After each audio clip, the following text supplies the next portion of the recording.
Good morning, everybody. Hello, welcome. Hello, welcome to our morning meeting. Hi, everybody. Sorry for the late start today. The computer was being a little slow this morning. We have Fern with us today, our beautiful barred owl ambassador. Say hi, Fern. Hello. What a good girl. Good morning, Kara. Hello. Yeah, as soon as you guys come in, give me a hello and I'll give you guys a shout out. Let me know where you're from. I love hearing about where you guys are throughout the country, so that's really cool. But good morning, everybody. Hi, I'm Katie. I'm our resident environmental educator at the Center for Wildlife. Good morning, Katie Benway. Hello. And then this is Fern. Fern is our beautiful female barred owl ambassador. And she's been with us for a couple years now. She was originally brought to us with a head injury that she sustained after she was hit by a car. So she was unfortunately hit in the head. Most likely she was hunting near the roads and flew in front of a car at night. And unfortunately that is a really tricky time for these guys because often people won't see them until they're right in front of their cars. Good morning, Deborah. Good morning. And so she was hit by a car and hit in the head, and these guys, when they do get hit in the head, they usually have some eye injuries as well.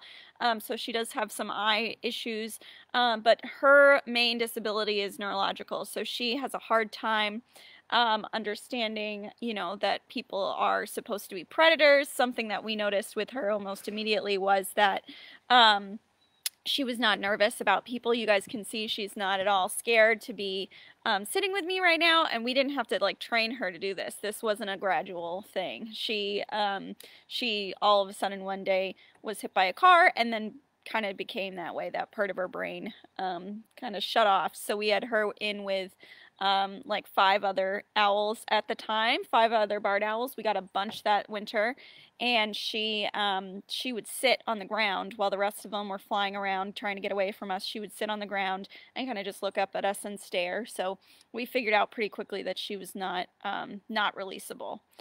Good morning, Kim. Hello, Naomi from Rhode Island. Good morning. So Fern is our female barred owl, but we also do have a male barred owl. Good morning. And they will live together whenever we can. We like to keep our raptors in pairs because they are, good morning, Lewis, hello, because they are usually a type of animal that mates for life in the wild. So they will have a mate, and then they'll separate away from each other for the winter, but for most of the year, from the time of March through to September, October, they're with their mates. So they really spend a good amount of the year with their mates, and they only separate in the winter so they're not competing with each other over food. That's limited. So we do like to keep our raptors in pairs whenever we can. So we have our barred owls living in a pair, and we also have our great horned owls living in a pair, Galileo and Gaia. Good morning, Carrie. Hello. And barred owls are the owls that you would most likely encounter out on a walk, out in your backyard, or in a schoolyard, in a park. These guys are the ones that you're most likely to encounter, especially here in the Northeast. They are found throughout the United States, but in the Northeast, this is kind of their prime habitat. Good morning, Chuck. Good morning, from Rhode Island. So we do have a lot of barred owls in our area, and they are known for being really chatty and really noisy. Good morning, Carrie in Pennsylvania. Hello. So they're known for being very, very noisy, and when they are making noise, they're known to say something that sounds kind of like, "Who cooks for you? Who cooks for you all?" So they sometimes can sound like frogs or monkeys or all sorts of crazy stuff out there in the woods. And their sound kind of goes like this. They go, and they will do that quite a bit, especially now. They've been talking a lot right now, mostly because they are kind of separating out for the winter. Their babies are leaving the parents for the first time. They're trying to figure out territories, who's going to live where for the winter, and so they'll make a lot of noise now while they're figuring out that territory, and then they'll also make a lot of sound in the spring when they are trying to figure out territories for nesting. So listen for these calls now, around now, starting and going through like October, November. They should be making a lot of noise, and then they will also make a lot of noise in like March, April. So very, very good call to learn, good call to know. They also are known to talk back to you. So if you get good at that call, and I'm not by far not the best here at the center at doing it, but if you get even a little bit good at that call, you can call to barred owls out there in the wild. So it's pretty cool. They will talk back to you. They're very curious. They're very vocal. They're very chatty. So they will talk back to you. Good morning, Robin. Hello in Freeport. Carrie, yep, that's who cooks for you. And then you all is the end there. And that's when it kind of sounds froggy. People are like, I didn't think that sounded like an owl. But it is. It's a barred owl. Thank you, Carrie. And Carol says she has them in Griswold where she is. Carrie asks, do they nest as early as great horned owls? And this is in reference to when they nest in the springtime. So these guys will nest just a little bit after the great horned owls. Great horns, we usually start talking about their nesting in like late February is when they really start, and then they will nest through March, and they'll sit on eggs, incubate eggs, and then usually those babies have hatched out by mid-March. And then the barred owl usually will start nesting in like late March and then through April. So so they're about a month after in our area. That might be different in other parts of the country, but they are usually nesting about a month after the great horned owls. And part of that is because great horns need a longer time period to teach their babies how to hunt. They have to be a much more like skilled and adept hunter. They're hunting things that are quite a bit larger, like skunks and raccoons and opossums. So so great horned owls need to be really, really good hunters, and they need all the time that they can to teach their babies how to do that. They also, when their babies are kind of growing up needing more food, there happens to be other little baby owl species out there that they can go and prey on. So people don't usually talk about this, but larger owls will eat smaller owls, and that is particularly useful around nesting season when there are tiny little great horned owls in the nest that need to be fed, and there's just hatching out, you know, some barred owls over there, so they can go grab them.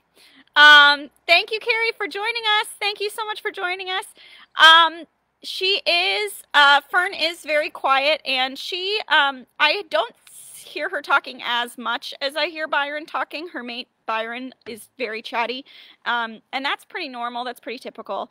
The male tends to be more chatty in most bird species, but she, you know, she will call sometimes. It certainly sounds a little bit different, but Byron is the one that we usually hear most often. Byron and Galileo talk a little bit more than Fern and Gaia, and that's normal. They're usually the ones that are sitting on nests, or they'll talk in the fall this time of year, but in the spring it's usually the male who's like staking out territory. Thank you, guys. Thanks, Carrie. Thank you for joining us. And then Chuck says he heard a call for the first time in the summer of 2017, and then he watched one for a while in the winter of 2017. Yeah, so these guys, if you listen for them, you'll hear them more and more, because they can do over like 100 different minute changes in vocalizations, and things that you hear in the woods that you might not have thought were a barred owl turn out to be a barred owl. So they also can sound like monkeys, especially this time of year when they're trying to figure out territories, and then again in the spring when they're doing that, they can start to sound really monkey-like when they get into little like territorial disputes with each other. It's called caterwauling, what they do. And it's basically just yelling at each other, being like, this is my tree, no, this is my tree. And they're kind of negotiating and posturing and figuring out, you know, who's going to stand down first. Can you step up? I know. There you go. You're so pretty. So they're kind of posturing and negotiating territory and things like that. And so that is when we hear this caterwauling going on. And that's something that does kind of sound like monkeys. They go, and they will usually be doing that back and forth to each other for a long time. They can do it for hours. So this is when you would normally hear something like that, is this time of year when they're leaving the nest for the first time. They're going off, they're checking out territory, and a young owl might fly into an older, more established owl's territory, and then that owl has to say, like, no, back off, I'm already here, and then that younger owl has to go find another place. So so this happens frequently this time of year, and then again when they're trying to establish breeding territory in the spring.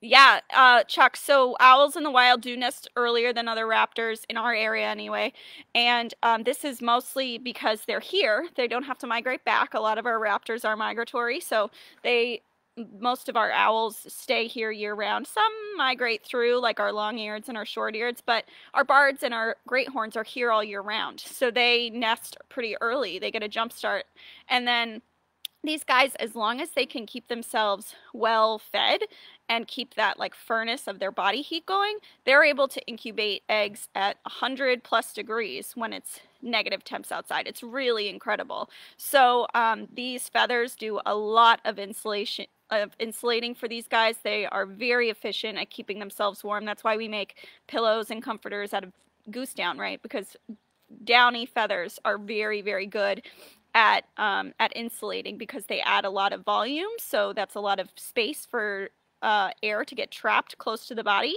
and then they also provide warmth. So Fern here, she's a pretty big bird. She looks like she would be of quite a few pounds, but she's actually only probably around like 2 pounds, 2.5 pounds, and she actually is about half as big as she looks in reality. If you took off her feathers and you just looked at a naked Fern, she would look really, really tiny and weird. So if I wanted to touch her skull, touch the bone of her head, I would have to wiggle my finger in past about like 2.5 inches of feathers. So almost my entire finger gets lost in here and in here. This is all feather, and you know, she is really comfortable with us, so that's why we're able to do that. But she is covered in feathers, covered in lots of very downy feathers. Oh, thank you, Kara. You're so sweet. Oh, thank you for donating. As always, guys, there's a donation button on our videos, and we really appreciate the donations. Do they eat more to put on weight for the winter? Kara, that's a really good question. So these guys will kind of shift. Their metabolism does shift in the fall to start packing on more weight. They do start hunting a little bit more. We also, for our birds, when they're out at night, outside in their enclosures at night, we do start feeding them a little bit more because they need that extra support. So absolutely they do. And this is why they kind of separate out from each other in the winter, because they need all the resources they can get. They don't want to be competing with their mate, potential mate, or other owls for limited resources. So they do eat quite a bit this time of year, and they put on some fat, and then they also are hunting throughout the winter. So they're really, really good at hunting when there's snow on the ground, when there's a little bit of snowpack. They can hear mice and small rodents running around under snow, so they can just punch right through and grab them out. So these guys are able to hunt all winter long, and that's a big part of their survival strategy here in really cold winters. So Carol says she is so tame. How did she get that way? That's a really good question. So Carol, when we first came out, I mentioned that Fern came to us at the Center for Wildlife because she had been hit by a car, and so she actually wasn't kind of made this way. We didn't like work with her to get her to be this way. She was hit by a car and sustained some pretty significant neurological damage, some pretty significant brain damage, and all of a sudden it's like that light went out, and she is not really afraid of people anymore. We had a bunch of other owls in an enclosure with her when she was a patient. We were seeing if she could be rehabilitated, if she could go back out, and we had like 5 other owls in there with her. They all kind of lived together to keep themselves wild, to make themselves feel a little bit more comfortable. And they would all fly around and act appropriately and not like us, and that's what we want to see. And she would just sit on the ground and look up at us and just wait for us to feed her. She really was not afraid of people at all. She, it kind of like got switched off. So she is very, very tame, but it is mostly because she has some brain damage now. She also has some eye issues, which would be hard for her to live with. So she does live with us permanently now at the center, and she is usually just very, very calm and tame. But, you know, some of our owls are like this naturally. Like some owls we get at a very young age, like Gaia, and they grow up with us, so they are very used to people. But she was an adult bird when she came to us. Fern was an adult bird when she was hit by a car, and so she should act like an adult wild owl, but because of that injury, she no longer really gets it. Hello, Taylor from Massachusetts. So, I just weighed Fern, and she weighs about 2 pounds, which is significantly less than you might think by looking at her. But she is mostly feathers, and then birds are also known for being very light. They have hollow bones and are incredibly light and fragile and like very not dense at all, and that's to allow them to get up into the air to fly, so that they're not using a bunch of energy.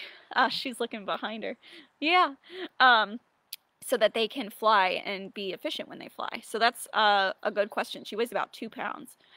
Carol, hello. Thank you so much. Carolyn, Marvin, hello. Carol Pope says, I would like to visit your place. Where is it? So we are in York, Maine, a small township of York called Cape Nettic, and we are currently closed to drop-in visitors, but we are doing pre-registered private tours. So we just don't want people just dropping in because of COVID and everything, but we can do pre-registered tours if you go to our website, or there's a link on our homepage here on Facebook. If you go to our website, we can you can reach out and request a private tour.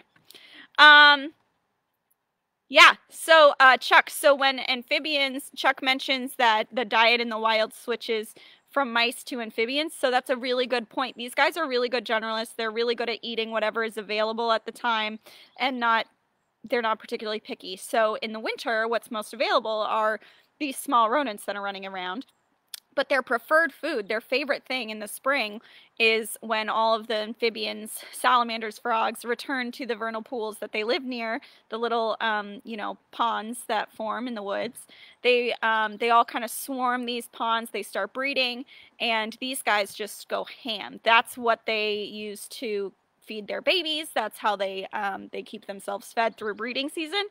They really love those frogs and amphibians. So those guys, of course, in the winter are inactive, so they're not going to be able to eat those in the winter, but they are also able to hunt for mice and things like that. Hi, Kathy from Connecticut. Carolyn, she definitely does stare. I'm not sure if it's love or if it's just like, hey, you're the closest thing to me right now, and I want to keep an eye on you. A lot of our ambassadors do that. But she is certainly more comfortable with her handlers, and she does just tend to look at whoever's talking around her, whoever's making movement or noise. That's just kind of a normal thing that a lot of our ambassadors do, is they'll just keep an eye on whatever is most active. So not sure if it's love. She's certainly more comfortable with us than other people, but we never want to like say that they love us, because who knows? Who knows? Kathy, what's the temp today? It is about 50 degrees here. It was 35 this morning here. I live in Mass, so when I woke up in Mass, it was 35. So I'm sure it was colder here. And we are on the top of a mountain, so that doesn't help. But it's about 50 degrees today, and it's, you know, it's sugaring season. It's getting really cold at night, and then, you know, the sun warms things up in the morning and during the day. I don't think it's supposed to get above 55 today, though. It's going to be a chilly one.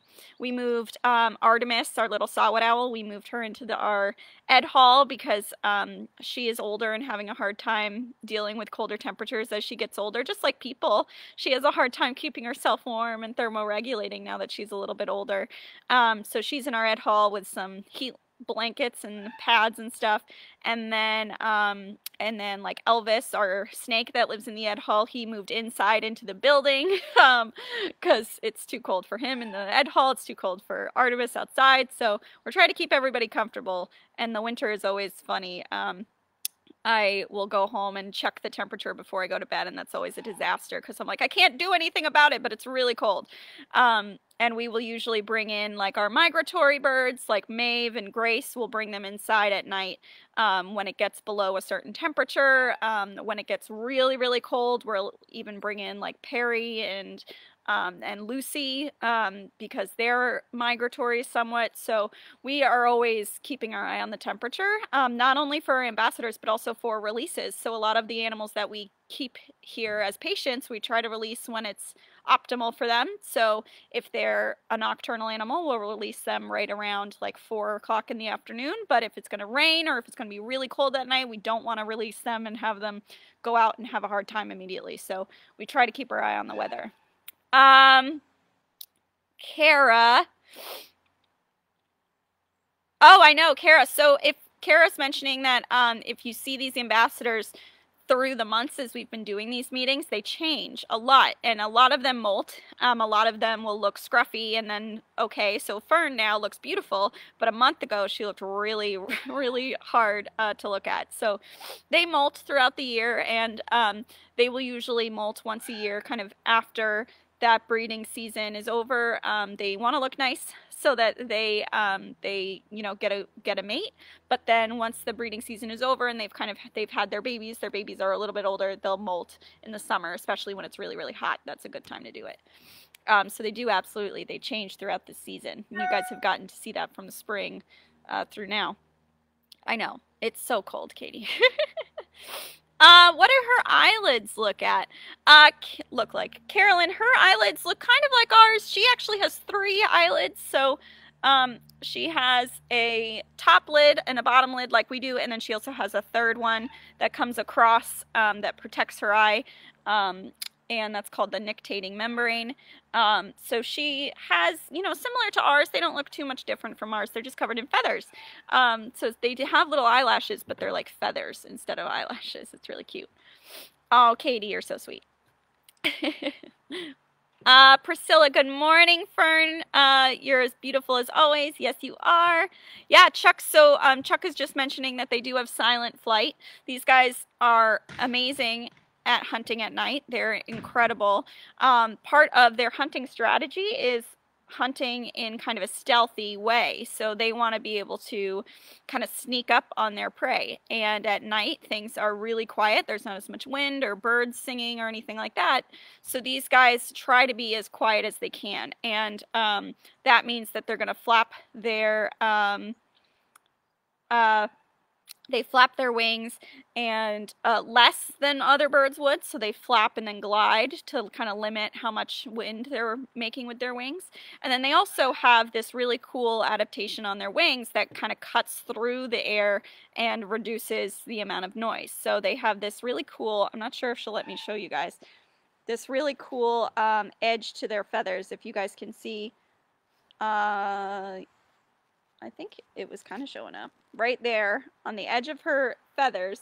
She has this this little edge that kind of looks like the teeth of a comb, and what happens is it cuts through the air and it kind of diffuses that sound that might happen if it just cut through the air all at once. So it's basically just reducing the amount of sound that her wings make and make her fly really, really silently. So she can still, this one can still fly perfectly well. Her injury is to her head, so it's not an issue with her flight. So she does fly through her enclosure very quietly.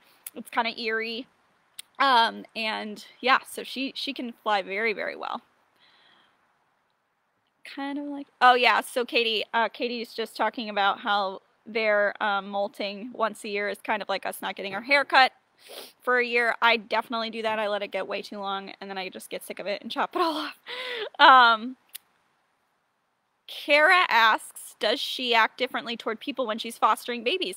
Kara, this is actually interesting. So Gaia, our great horned owl, absolutely does.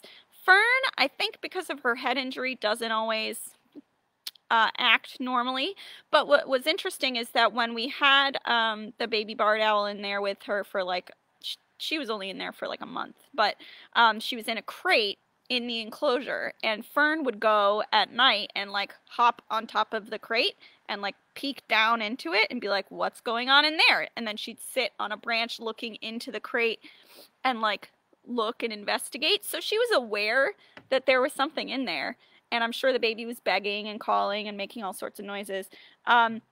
So she seemed interested in the baby, but when we went in there during the day, she didn't seem to be too concerned about it. And that could be either because she has some brain damage going on, or because she's just comfortable with us and doesn't have much of a problem with us going in there. But sometimes yes, sometimes no for these guys. Gaia absolutely did not like us going in there with her babies. They're out of there now, and she's still kind of like, get out of here, I don't want to talk to you. So, Katie, it is perfectly engineered. That adaptation.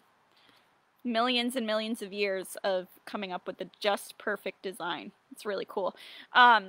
Scientists often will look at adaptations in the natural world for inspiration, because if you think about it, the best experiment ever has been run over millions and millions of years. And the things that have evolved are the best at what they do, right? So things that are less than ideal at flying silently or flying fast or cutting through the water, or things like that, things that are less than ideal are not going to stay around. They're not going to evolve. So when scientists engineer different technologies, they often look at nature and say, okay, what is evolution already figured out? What is evolution already sorted out? What are the ideas that we can kind of be like, no, that didn't work? And so they'll look at the evolution of a lot of these animals and the adaptations that they have to help them to solve human problems. So, for example, the B-52 bomber jet was kind of designed to look just like a peregrine falcon, you know. There are all the bullet train in Japan was designed to look just like a kingfisher's beak, because it reduces the amount of drag, and so it can go faster and not make as much sound and everything. So scientists will often look at the natural world for inspiration. We call that biomimicry, because they're literally just mimicking biology. It's really cool. It's a great field. Thank you so much, Kathy. Thank you guys so much for joining us. If anyone has any other questions or comments, please let me know. And I'm happy to stay as always and chat with you guys. I love being able to chat with you guys about what we do and about our ambassador friends. What a good girl. Something we didn't talk about, and I'm sure you guys have heard me say before, Fern can hear everything that's going on around her. She can turn her head to look behind her and see what's going on. So as people were going in and out of the shed, she was looking. They have extra bones in their neck. They have twice as many vertebrae that make up their neck as we do. So they're able to spin their necks really, really far around. They have a super flexible joint that attaches their spine to their head. So they can kind of flip their head upside down and see backwards behind them. Really, really cool. So she can spin her head to see what's going on around her, but she can't look out of the corner of her eyes the way that we can. So if I wanted to see who was going in the shed, I could just kind of turn my eyes that way, but she has to turn her whole head. And it's just down to the biology of her skull, the anatomy of her skull. Hi. You're so cute.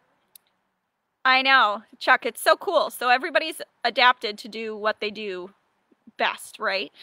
And birds are some of the most dramatic examples, I think, but you can see these examples all over the natural world. So like porcupines, for example, porcupine quills are so sharp and go into the skin so easily and don't necessarily cause too much pain going in. It's when you try to take them out that there's a problem.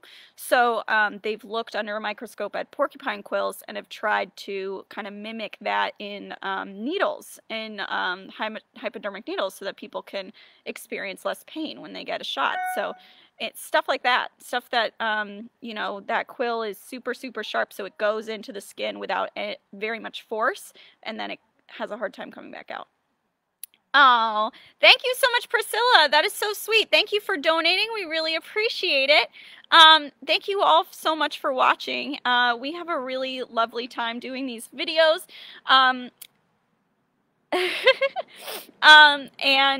We will see you guys tomorrow, Kristen will be back with another one of our ambassador friends. But we really appreciate you guys, as always, commenting and engaging with us. We miss everybody so much. And we're excited to be launching some new outdoor education program offerings so that we can start to teach outside in a safe way while wearing masks and social distancing and all of that good stuff. So thank you guys so much. Hi, Sue. Hi. Thank you so much for tuning in. And as always, have a great rest of your day, a great week. I will see you guys in a couple days, but Kristen will be back tomorrow. Thank you, everybody. Thank you. And okay, good job.